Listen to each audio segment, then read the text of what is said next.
ये हमारा अध्यात्म का अनुभव की बात है। नहीं तो क्या कर दिया जाए जिससे आप बच सकते हो? सोचो, आपको क्या मिल जाए? एक ऐसा शब्द बोल दो जिससे आप निर्भय, निश्चिंत और निःशोक हो सकते हैं। एक बोलो कि ये मिल जाए तो मैं बिल्कुल निश्चिंत हो जाऊंगा और आज से कोई कामना नहीं करूंगा। बोलो, कोई एक बात बोलो। नहीं बोल सकते। आज हमारे बच्चों में बहुत जल्दी इतना सोचने की क्षमता आ गई है कि अब तो यार जीवन किस काम का। कहीं कोई ब्लैकमेल कर रहा तो जीवन, अरे हमें लड़ना है। तो ये जो बच्चा बोल रहा है कि हम भयभीत हो जाते हैं, हम शोकित हो जाते हैं, हम आगे, ये नकारात्मक सोच ही तो है। क्यों है? क्योंकि आधार नहीं है। आधार हो तो फौरन उसकी काट है। भगवान है ना, प्रभु है ना। ऐसा कैसे हो सकता है? हम उनका भजन करते हैं, हम उनके आश्रित हैं, ऐसा कैसे हो सकता है? महाराज जी, ये तो सोच रख लिया और इससे हम पार भी हो गए। महाराज जी, फिर जब असफल हो जाएं उसके बाद हमारा क्या मान्यता रहनी चाहिए? सही बात पूछो तो जब आप ऐसा करोगे तो असफलता में सफलता का ही आनंद अनुभव में आएगा। सकारात्मक सोच ही जीवन का सुख है। नहीं तो दुख और सुख और जय और पराजय ये टिकाऊ नहीं है। जैसे दिन टिकाऊ नहीं है, ऐसे रात टिकाऊ नहीं, ऐसे सुख टिकाऊ नहीं है, ऐसे दुख टिकाऊ नहीं। कोई सदैव विजयी नहीं रहता, कोई सदैव हारता नहीं, कोई सदैव सुखी नहीं रहता, कोई सदैव दुखी नहीं रहता। ये क्रम चलता रहता है। दुख के अवसर पर हमें हमारे विचार बचाते हैं हमको। अभी हम अपने विचार में अपने को बीमार मान ले तो हम कल से आने लायक नहीं रहेंगे। ध्यान रखना, हम आज अब भी नहीं मानते कि हम बीमार हैं। तो हमारी निगेटिव सोच जो है ये बिना भजन के नहीं जाएगी। और अगर ये बनी रही तो अरबों रुपया हो, खूब बड़ा पद हो, पति, व्यवस्था, पत्नी, सब कुछ हो, लेकिन नकारात्मक सोच तुम्हें चैन से नहीं रहने देगी। पक्की बात मान लीजिए। इसको सुधारना है तो सत्य पे आइए, धर्माचरण कीजिए, पवित्र चरित्र रखिए और नाम जप कीजिए। आपकी सोच बदल जाएगी। देखो, आपकी सोच अच्छी है तो आप थोड़ा कम पैसे वाले भी है ना, गरीब भी हैं, तो मस्त रहेंगे। सोच सही नहीं है तो चाहे आपके पास अरबों रुपया हो, आपका जीवन नरक जैसा रहेगा। क्योंकि आपकी सोच अशांति, कलह, नाना प्रकार की वासनाओं में, खेल में फंसाकर आपको नष्ट कर देगी। तो हमें लगता है कि बिना अध्यात्म के चिंता, भय, शोक इसका दूर होना बहुत कठिन है। नाम जप करो, चरित्र पावन रखो। आज प्रायः चरित्र को हम नहीं सुरक्षित रख रहे। तो ये समझ लीजिए कि चरित्रवान के पास ऐश्वर्य चरण चूमता है। चरित्रहीन चाहे आप जितना धन एकत्रित कर ले, शांति और सुख का अनुभव नहीं कर सकते। अब ये बात शास्त्र की और संतों की मानना स्वीकार करो तो अभी आनंद की अनुभूति हो जाए। हमारा चरित्र देखो, हम राम चरित्र गाते हैं। राम जी रघुवंश में प्रकट हुए और रावण उत्तम कुल पुलस्त करनाती, ब्राह्मणत्व उत्तम कुल पुलस्त करनाती, लेकिन चरित्रहीन हो गया तो राक्षस कहा गया। समझ रहे? चरित्र गाते हम, राम चरित्र गाते हैं। मां केवल अंतर है नहीं, वही बड़ी रा उसमें भी लगी हुई है। रा वह रा मां, वही भगवद अंश है, जय विजय और कोई दूसरा नहीं है।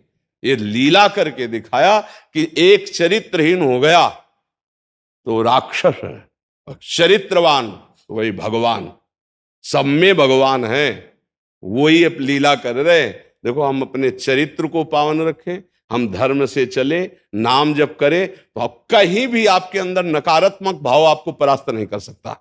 ये हमारा अध्यात्म का अनुभव की बात है। नहीं तो क्या कर दिया जाए जिससे आप बच सकते हो? सोचो, आपको क्या मिल जाए? एक ऐसा शब्द बोल दो जिससे आप निर्भय, निश्चिंत और निःशोक हो सकते हैं।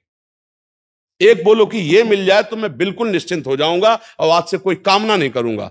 बोलो, कोई एक बात बोलो। नहीं बोल सकते, क्योंकि एक के साथ हजारों बातें लगी हुई हैं।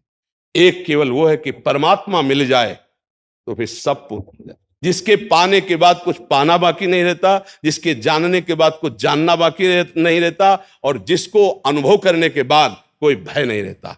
5 वर्ष के प्रहलाद जी हैं, त्रिभुवनपति हिरण्यकश्यप है, सकारात्मक सोच है, मेरा हरि मेरी रक्षा कर रहा है, बाल बांका भी नहीं कर पाया, नहीं कर पाया।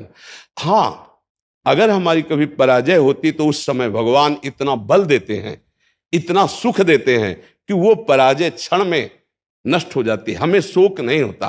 देखो, बड़े बड़े भक्तों को पराजय का मुख देखना पड़ा।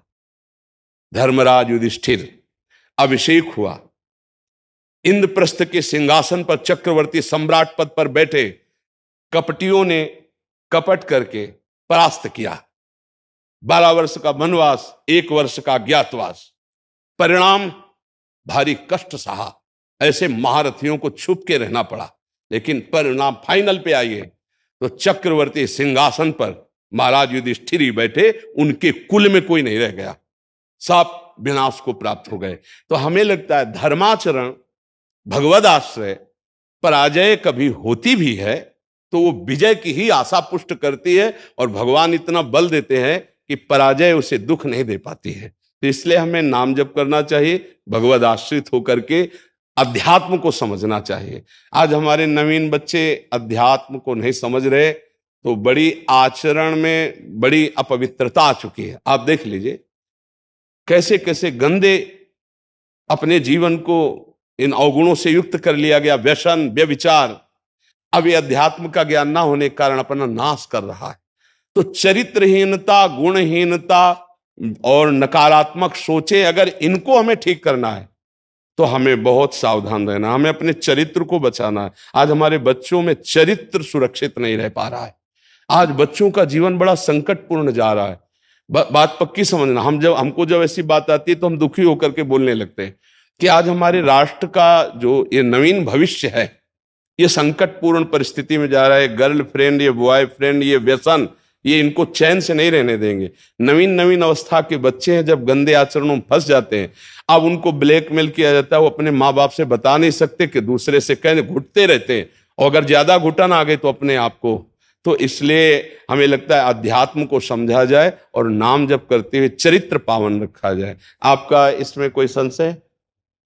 हाँ, आप अच्छे आचरण वाले बने, खूब नाम जप करें और धैर्यपूर्वक विश्वास रखें कि भगवान मेरे साथ हैं। अगर कभी ऐसी हार या पराजय या दुख आता है तो हम उसको सहने के लिए धैर्यवान रहें। हम उसमें इतना निगेटिव न सोच जाए कि हमारा जीवन से ही निराशा हो जाए। आज हमारे बच्चों में बहुत जल्दी इतना सोचने की क्षमता आ गई है कि अब तो यार जीवन किस काम का। कहीं कोई ब्लैकमेल कर रहा तो जीवन, अरे हमें लड़ना है। हम कल भी कह रहे थे कि बच्चों को चाहिए माता पिता से दोस्त जैसा व्यवहार करें, और माता पिता को चाहिए कि बच्चों से दोस्त जैसा व्यवहार करें। दोनों आमने सामने बैठकर उनके हृदय की बात को जानें और उनको दोस्त की तरह सपोर्ट करें, तो आगे बढ़ सकते हैं, वो दलदल में फंसे हुए निकल सकते हैं। नहीं तो कई ऐसे गंदे बच्चे होते हैं जो अच्छे बच्चों को अपने विषय जाल में फंसा करके उनके जीवन को बर्बाद करते हैं। बकाया नकारात्मक सोच के लिए नाम जप बहुत जरूरी है।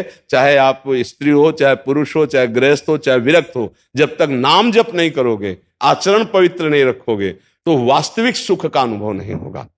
नाम जप बहुत आवश्यक, इसलिए हम सबसे प्रार्थना करते हैं नाम जप करो, शराब मत पियो, मांस मत खाओ, पराई माता बहनों की तरफ गंदी दृष्टि से मत देखो, गंदे आचरण मत करो। ये मनुष्य जीवन ऐसे गंदी बातों के लिए नहीं मिला। गृहस्थी में हो तो धर्माचरण करते हुए धर्मपूर्वक विषय भोगो और नाम जप करो, भगवान को प्राप्त हो।